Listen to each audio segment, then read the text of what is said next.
So, as you know, I finished Baki Haima, aka Baki Do, the Invincible Samurai. So I'm like, you know what?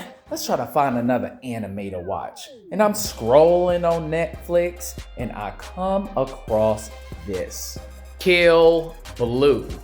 Now, it's a new series. And I said, why not? They drop a new episode every single week. I think it's like 3 episodes in. And yeah, it is 3 episodes in actually. And it says, after an accident turns a legendary 39-year-old hitman into a 13-year-old, he goes undercover at a middle school, juggling both classes and missions. Seems really interesting. So why not? Let's go ahead and sit down and do a watch and review. And if you haven't already, like the video, sub to the channel, and we're gonna get into it right now. So this guy hops out of a Porsche Cayenne in a suit. He looks like he's been having a long ass day because his tie is all loose and everything. And he's on the phone with somebody. All right, he says 1 guard on the job, 2 at most. So I guess he is about to be on a mission. Okay, interesting.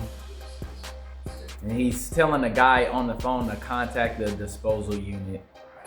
Oh shit, he destroys a surveillance camera and now he's at this warehouse. Uses a car to get inside the warehouse. He got a newspaper under his arm too. He opens a door and it's like 1, 2, 3, 4, 5, 6, 7, 8, 9, 10. It's a whole bunch of guys inside of this room. So one of the guys that were in the warehouse asked him, who the hell is he? And pulls out a gun on him. Like, who the hell are you? And then the guy in the suit, he has a cigarette and he's asking for a light. And then, whoa, then the guy in the suit grabs the guy's gun and he shoots the guy, shoots the lights out, starts shooting at everybody inside of the room. All hell has breaking loose, y'all. So it's dark and the guy in the suit is just coming from behind, clipping these men left and right. Full video is uploaded on the channel right now. So do me a favor. Like this video and go ahead and sub to the channel and watch the full video, y'all. Let's continue. Well, the guy in the suit ran out of bullets. One of the guys that was in the warehouse, he has his briefcase and he's trying to run away and he ends up tripping and falling. He drops the briefcase.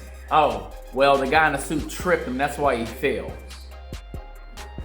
So the guy in the suit is a hitman, and the reason why I know is because the guy who's trying to get away that has the briefcase is like, why did it have to be this hitman? And he's like, he'll kill anyone if the money is right. And then the guy that has the briefcase ends up tripping and falling down and he drops the briefcase.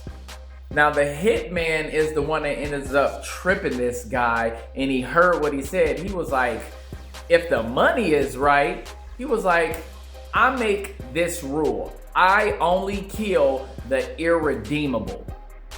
So then the guy that tripped, he gets up and starts shooting at the hitman, but the hitman is nowhere to be found. And then the hitman pops up right behind him. The dude in the suit that had the briefcase, he's stunned, and then the hitman cocks back his arms, balls a fist, and punches the dude so hard he goes flying through some double doors.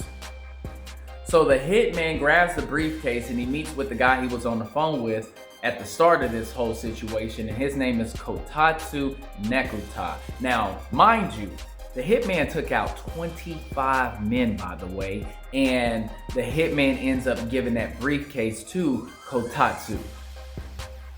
So Kotatsu opens up the briefcase and they found this wasp nest that's inside of this glass jar. So Kotatsu and the hitman, they leave the warehouse and then they go and grab something to eat. So the hitman ends up going home, winding down, and he starts evaluating his life. There's a picture of him, a woman, and a little girl. Maybe it's his ex and his daughter. Who knows? And he's talking about how he could have made different choices in his life and how his life is so boring right now. Very interesting start. So all of a sudden, a wasp flies and stings the hitman in the neck. Yo, the hitman is going into convulsions right now. So the hitman finally wakes up and he's in this lab, and there's this woman sitting in a chair, and as he wakes up, he recognizes the woman. He calls her by her name, Erie. She turns around and she's like, okay, now that you're up, I need you to ask me a few questions. What's your full name and your affiliation? And he says, my name is Juzo Ogami, and I am with the Zoo Assassin Syndicate. And then she's like, well, what's my name? And he's like, well, you're Erie Wanabuchi. You are the chief scientist for the Zoo Assassin Syndicate, and you're my ex-wife, right? Well, come to find out, that wasp that bit him was actually that wasp that was inside of that glass jar that was inside of that briefcase that he retrieved at the warehouse. So they're running all of these kind of tests because Juzo is the size of a child now. And when he finally realizes that he's the size of a child, he starts tripping. He was like, how am I going to work? I got mortgage, car payments, child support. What am I going to do? And then he gets this call from his boss. His boss tells him that he wants him to attend middle school. And the reason why is because the boss is thinking about putting his daughter in this particular middle school, and he wants Juzo to kind of investigate and see how everything functions inside of that school. So Juzo starts tripping because he's like, man, this ain't no real job. You trying to make me become like a doting father, right? Just bitching and complaining. Well, once the boss says, I'll pay you, he stopped all of that complaining and he's headed to school. So Juzo gets dressed to go to school, and Kotatsu ends up giving him these glasses that have a camera and a microphone so he can back him up while he's attending school.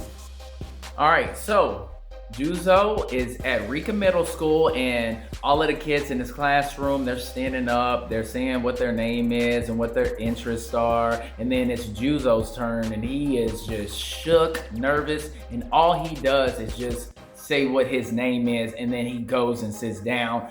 All of his classmates are looking at him weird as hell, like, man, what's wrong with this guy?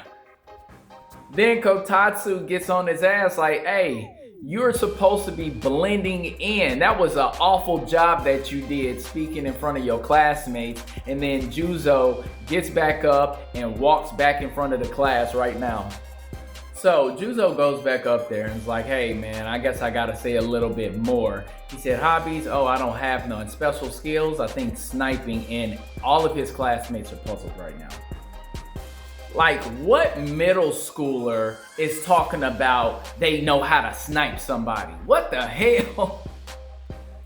So the school day is over and Juzo goes home, and Kotatsu cooked them dinner, and then Kotatsu starts talking to him like Juzo is Kotatsu's child. Like, hey, you did a terrible job today. You gotta do better. You gotta do a better job blending in. What's wrong with you? You don't wanna get found out. This is hilarious because like the tables have turned because Juzo is actually older than Kotatsu.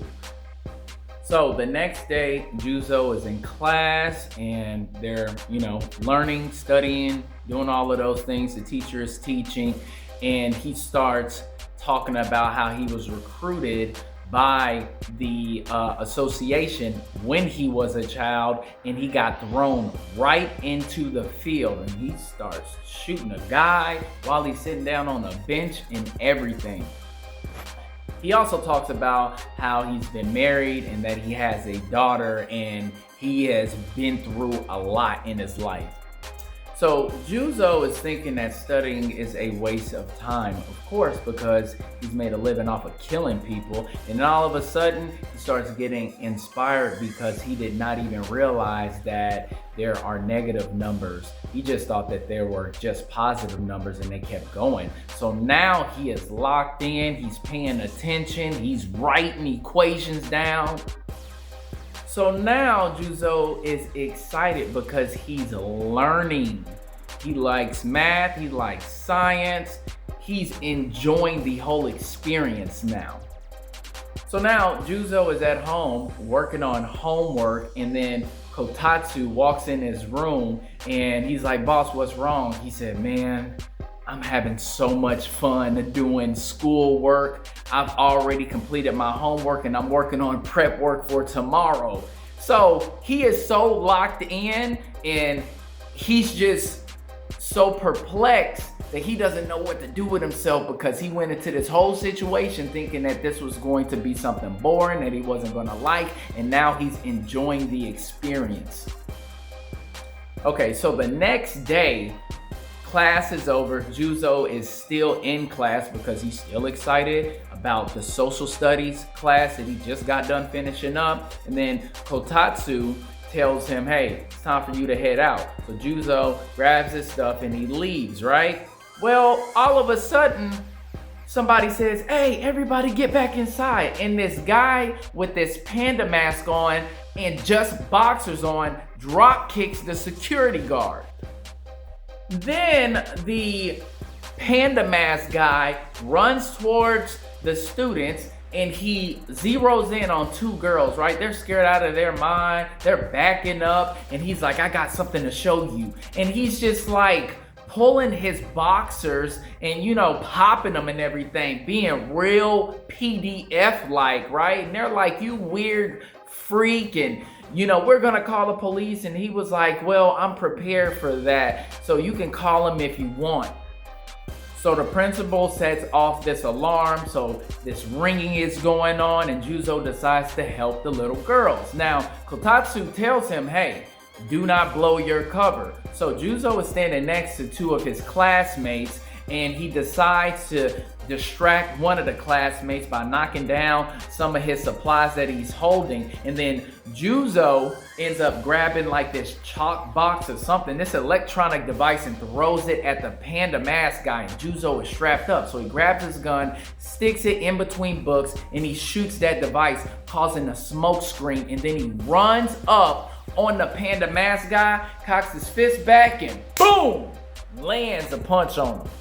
So the panda mask guy, he starts grabbing his stomach, starts drooling and crying, and he's like, "I'm gonna make you pay for that." And then he pulls a stick of dynamite out of his boxers. He lights it, and then Juzo kicks him in the nuts. And then he tells him, "Listen, if you pull a stunt like this again, I'll cut your head off." And I'm not talking about that one, right? And then the dynamite is up in the air, and Juzo shoots it, and it explodes. So the girls that he saved think that he's the one that saved them, but then he plays it off like, "Who, me? I couldn't have beat this guy. I'm just an ordinary kid." And then he walks off, says, "Hey, I'll see y'all tomorrow." So the next day, class is over, and one of the students decides to start a class group chat, and they ask Juzo if he wants to join, and he's like, yes. And then the girls that he saved ended up thanking him for saving them. And then a few hours later, he is having the most anxiety because when he joined this group chat, he didn't know what he was in for. So all he's seeing is just message after message after message, and he's like, "What is all of this? I can't keep up with all of these messages." Kotatsu asked Juzo if he wanted to have a cigarette with him, and Juzo told him no. He says, "I stopped drinking and I stopped smoking ever since I transformed into a child, and you know what? I feel so much better now. Even whenever I was an adult and I finished a job, it is not a better feeling than how I feel right now." And that is the end of the first episode. This is very good. It's very entertaining. Juzo is a killer, boy. He is a monster, even as a 12-year-old middle school child, man. I'm loving what I'm seeing so far. We gonna continue this series Don't forget to like the video, sub to the channel, and I will see y'all later. Peace.